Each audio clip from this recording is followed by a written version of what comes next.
Please ব্যাপারটা বিবেচনা করে দেখো। আমার কেন জানি মনে হচ্ছে মুমিন অনেক ভালো মানুষ। ওই তুই চুপ কর।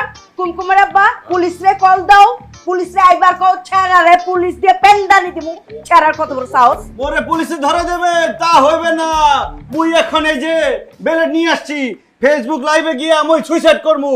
পুলিশ আইসা যখন মোর লাশ দেখবে আপনাকে সবাইরে কোমরে দড়ি বাইন্ধে নিয়ে যাবে। এই যে লাইভ শুরু হয়ে যাইতেছে, 1 2 3। প্রিয় বরিশালবাসী, মোরে দেখেন মুই মোর প্রেমিকা কুমকুমের বাসায় সুইসাইড করতে আসছি। তারা মোরে গ্রহণ করে নাই, মুই মরে যাইতেছি। মোর মৃত্যুর জন্য দায়ী এই যে কুমকুমের আব্বা মিজু চৌধুরী, আর কুমকুমের আম্মা এই যে মুখ ঢেকে আসছে, সে হচ্ছে রিনা খান।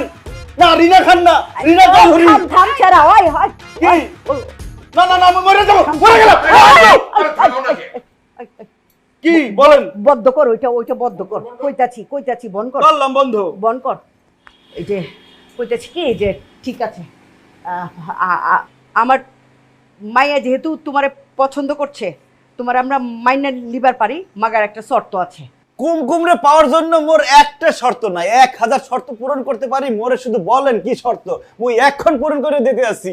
আমাকে মাইয়া তোমার লগে বরিশাল যাইব না, তোমার আমগো বাইতে থাকতে হইব গড় জামাই হইয়া। কি শর্তে রাজি আছো? মুই একটা জিনিস বুঝতে পারতেছি না, আপনারা কি মোর সামনে শর্ত ধরছেন নাকি মরার জন্য গর্ত ধরছেন?